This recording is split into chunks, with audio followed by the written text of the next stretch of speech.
High viewers, టాపిక్కి రిలవెంట్గా ఒక చిన్న మాట చెప్పి మెయిన్ కంటెంట్లోకి వెళ్దాం. జస్ట్ ఇప్పుడే కనుమ రోజు కదా, ఇంట్లో కూర్చొని చక్కగా టీవీలో ఏముంది నేను చూస్తున్నప్పుడు ఆహాలో మోక్షపటం అని చెప్పి ఒక సినిమా చూసా. Simply super. కోయిన్సిడెన్స్ అంటే ఇదేనేమో అనిపించింది. ఇప్పుడు నేను చెప్పబోయే కంటెంట్కి మొత్తం దీనికి లింక్ ఉండేది. ముందుగా కేటీఆర్, ఇతను తెలంగాణ మంత్రిగా ఉన్న మూమెంట్లో 2023లో ఆంధ్రప్రదేశ్లో చంద్రబాబు గారిని జగన్మోహన్ రెడ్డి ఓ రకంగా అక్రమ కేసులు అరెస్ట్ చేశారు. గణేష్ గోల్డ్ తాకట్టులో ఉన్న బంగారాన్ని విడిపించి కొనబడును. సంప్రదించండి 9966611144. ముందుగా నోటీసులు ఇచ్చింది లేదు, విచారణ చేసింది లేదు, కేసు ఏంటో ప్రాపర్ వేళ చెప్పింది లేదు. రాత్రికి రాత్రి నంద్యాలలో ఉన్నటువంటి చంద్రబాబుని రావాల్సిన పట్టుబట్టి ప్రోటోకాల్ ఎన్ఎస్జీ సెక్యూరిటీ ఆయన దగ్గర నైట్ టైం ఇలా కాదని నైట్ అంతా వెయిట్ చేసి ఇక ఎర్లీ మార్నింగ్ తీసుకొని, విషయం ఏంటయ్యా, కేసు ఏంటయ్యా, మీ దగ్గర ఏమున్నాయ్యా చెప్పండి అయ్యా అంటే, అన్ని కోర్టులో చెప్తాం. ఇలా ఈవినింగ్ వరకు చంద్రబాబు గారిని రోడ్డు మార్గాన తీసుకెళ్తూ నైట్ అంతా మరల పోలీసుల విచారణ అంటూ ఉంచి ఎర్లీ మార్నింగ్ దెన్ జడ్జి మీద ప్రవేశపెడితే వాళ్ళేమో జ్యుడిషియల్ రిమాండ్ అన్నారు. ఆ మూమెంట్లో లోకమంతా కూడా పార్టీలకు అతీతంగా కూడా చంద్రబాబు అరెస్ట్ని ఖండిస్తున్నారు లేదా మౌనంగా ఉంటున్నారు. అటువంటి మూమెంట్లో కేటీఆర్, కల్వకుంట్ల తారక రామారావు అనబడే వ్యక్తి, వాళ్ళ నాన్నకి ఓ రకంగా రాజకీయ భిక్ష పెట్టినటువంటి టీడీపీ ఆ పార్టీకి సంబంధించి అధినేత అయినటువంటి చంద్రబాబు నాయుడు కేసీఆర్కి రాజకీయ భిక్ష పెట్టింది కాంగ్రెస్ అని మీరు అనొచ్చు. ఎంట్రీ కాంగ్రెస్ అయినా ఆయన ఎమ్మెల్యేగా మంత్రిగా ఇవన్నీ అవడానికి కారణం టీడీపీ. అవునన్నా కాదన్నా ఆనాడు ఉన్నటువంటి ఎన్టీఆర్, ఆ తర్వాత చంద్రబాబు నాయుడు. ఇదే చంద్రబాబు నాయుడిని ఎన్నో సందర్భాలలో ఎంతో గొప్పగా పోయాడు కేసీఆర్ ఆనాడు. ఎప్పుడైతే నీకు మంత్రి పదవి ఇవ్వలేదో ఇక అప్పుడు బయటకు వచ్చి పార్టీ పెట్టి తెలంగాణ ఆత్మగౌరవం అంటే ఏం చేస్తుందంటే జనాలందరికీ తెలుసు, నేను చెప్పటం కాదు, చాలా సందర్భాలలో ఓపెన్ హార్ట్ విత్ ఆర్కే దగ్గర ఇదే చాలామంది రివీల్ కూడా అయ్యారు. ఇప్పటికీ బయట చాలామంది అదే చెప్తా ఉంటారు. సో ఇప్పుడు ఇదంతా ఎందుకు చెప్పాను, కేటీఆర్ కనీసం ఈరోజు మనం ఈ పొజిషన్లో ఉన్నాము అంటే టీడీపీ పార్టీ వల్ల. సరే, టీడీపీ పార్టీ ఇప్పుడు లేదు, ఇది తెలంగాణలో అధికారంలో లేదు అని అంతే. ఏపీలో కూడా అధికారంలో లేరు, ప్రతిపక్షంలో ఉన్నారు. ఏ చంద్రబాబు నాయుడిని అయితే ఐటీకి సంబంధించి హైదరాబాద్ సంబంధించి ద బెస్ట్ వేలో డెవలప్ చేసాడని చెప్పేసి ఇదే కేటీఆర్ ఒప్పుకున్నాడు అంతర్జాతీయ సదస్సులో కూడా. అదే కేటీఆర్ చంద్రబాబు నాయుడు అరెస్ట్ అయిన తర్వాత పగలబడి నవ్వుతూ ఒక పోస్ట్ పెట్టాడు ట్విట్టర్లో. ఏమని, ఒక కామెడీ షో చూసాడంట, అసలు ఆ నవ్వు ఆగట్లేదంట, అద్దండి పోస్ట్ పెట్టాడు. ఇక అది చూసి ఒక్కొక్కరికి కాలింది కదండి.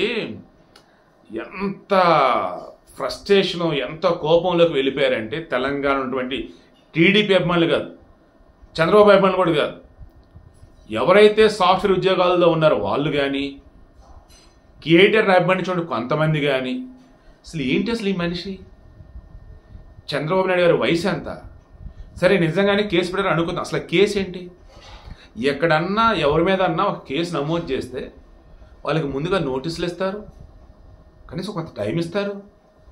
చంద్రబాబు నాయుడిని ఇక్కడ ఆయన జస్ట్ పర్యటనలో ఉన్నప్పుడు ఎన్ఎస్జీ సెక్యూరిటీ ఒక వ్యక్తిని, హెల్త్ ఇష్యూస్తో కూడా పాపం మెడిసిన్స్ తీసుకుంటూ ఉండే వ్యక్తిని ఆగా మేఘాల మీద ఆ రకంగా తీసుకొని వెళ్తే అంతా కూడా అరెస్ట్ని ఖండిస్తుంటే, అరే ఈ మనిషి సంబంధం లేని విధంగా నవ్వుతూ చంద్రబాబు నాయుడు అరెస్ట్ని ఎంజాయ్ చేస్తున్నట్టు ఇండైరెక్ట్గా అన్నాడు.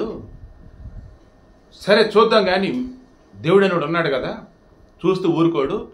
ఏదో ఒక రోజు చంద్రబాబు నాయుడు సంతోషంగా ఉండేలా, అదే రోజు కేటీఆర్ షాక్ అయ్యేలాగా దేవుడే ఒక తీర్పిస్తాడని చెప్పేసి అనుకున్నారు. అందులో నేను కూడా ఒకటి.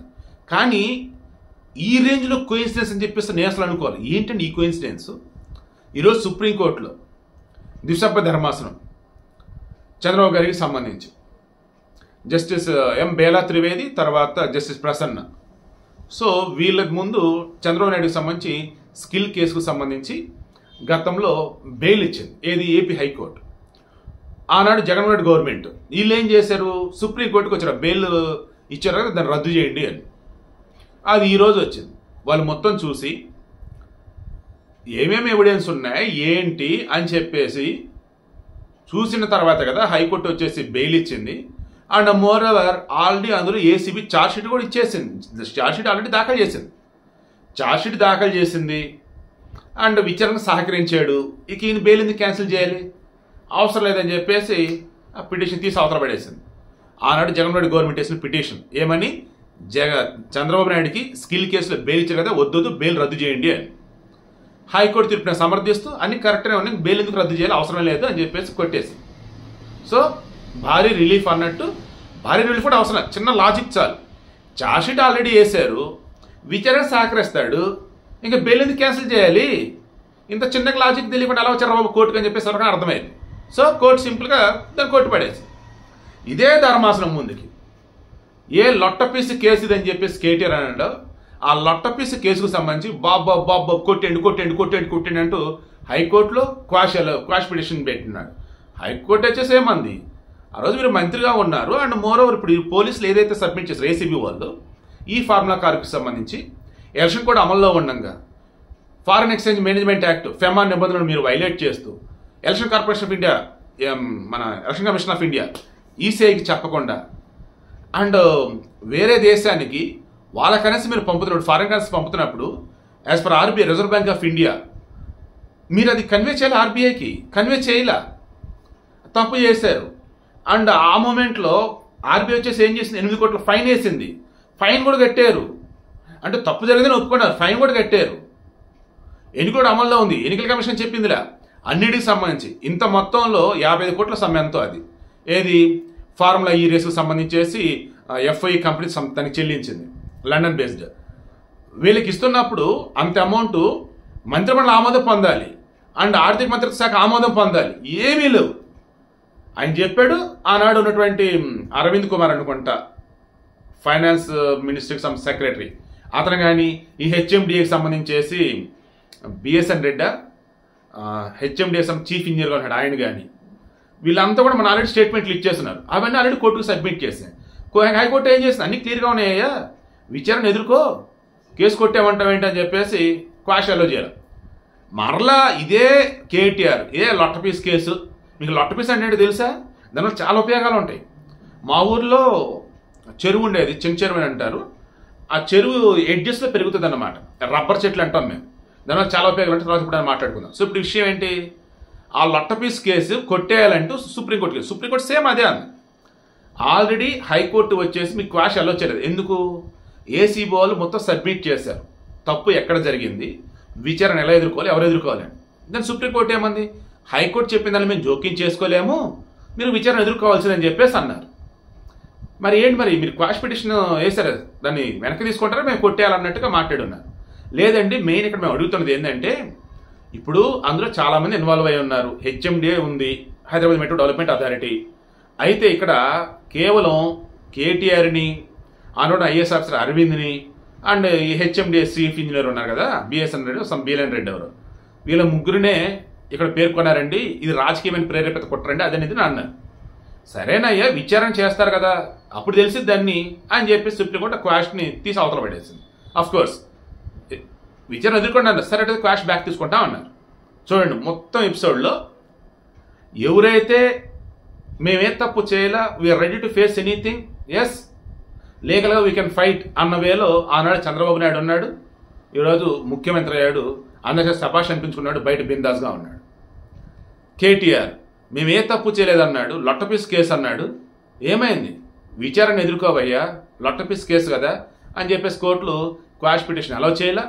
అండ్ ఆల్రెడీ మొన్న ఏసీబీ విచారణ హాజరయ్యారు కదా, ఇప్పుడు ఎన్ఫోర్స్మెంట్ డైరెక్టర్ ఈడీ విచారణ హాజరు కావాలి. నాకు తెలిసి 16, 24 ఇప్పుడు హాజరు కావాలి ఈయన. వన్స్ ఎన్ఫోర్స్మెంట్ డైరెక్టర్ విచారణ హాజరైనప్పుడు ఏమాత్రం తేడాగా ఉన్నా, లొట్టపీస్ కేసు అంటూ ఏమాత్రం హడావుడి చేసినా, సాక్షులను ప్రభావితం చేసే అవకాశం ఉన్నా, సాక్ష్యాలు తారుమారు చేసే అవకాశం ఉన్నా ఇమీడియట్గా అరెస్ట్ చేస్తారు. కవిత వాళ్ళ చెల్లి ఈడీ అరెస్ట్ చేశారు, సిబిఐ కేసులు నమోదు ఏంటి, లిక్కర్ కేసు ఢిల్లీ, ఇక్కడ కూడా ఆల్మోస్ట్ కొంచెం అటు ఇటుగా అన్నప్పుడు దానికంటే స్ట్రాంగ్ ఇప్పుడు ఈ కేసు. కేటీఆర్ కూడా అన్ని దారులు క్లోజ్ అయినట్టే. లొట్టపీస్ కేసు అంటూ నానా ఇది చేశాడు, ఇప్పుడు అదే మొత్తం బిగుసుకుంటుంది. ఆ రబ్బర్ చెట్లు అంటాం, లొట్టపీస్ అంటాం కదా, జస్ట్ అది ఒక మొక్క ఉంటే చాలండి, టక్ టక్ టక్ మొత్తం స్ప్రెడ్ అవుతా పోతూ ఉంటుంది, ఒక రకంగా అల్లేసుకునిద్ది అనమాట. ఈరోజు అలాగే ఇప్పుడు ఈయనకి చుట్టేసుకుంటా ఉంది. స్టార్టింగ్ చెప్పానే మోక్షపటం అని చెప్పాను కదా, సినిమా పేరు ఆహాలో, సేమ్ అందులో కూడా అంతే. ఎవరైతే వాళ్ళు తప్పు చేసి కూడా మేము ఏది చేయలేదు, మేము కరెక్ట్ అంటూ ఉంటారు, ఆశకు పోతూ ఉంటారు, ఇతర వాళ్ళని ఏమారుస్తూ ఉంటారు, వారికి చివరికి ఏమైంది ఏంటనే సినిమాలో చూడండి, నేను ఏ తప్పు చేయను, నేను నాలాగే ఉంటాను, నేను ధర్మంగా ఉంటా, కరెక్ట్గా ఉంటాను అన్నడికి వచ్చేసి ఊహించిన డబ్బు వచ్చింది. సినిమా చాలా బాగుంది, ఖచ్చితంగా చూడండి, ఆహాలో ఉంది.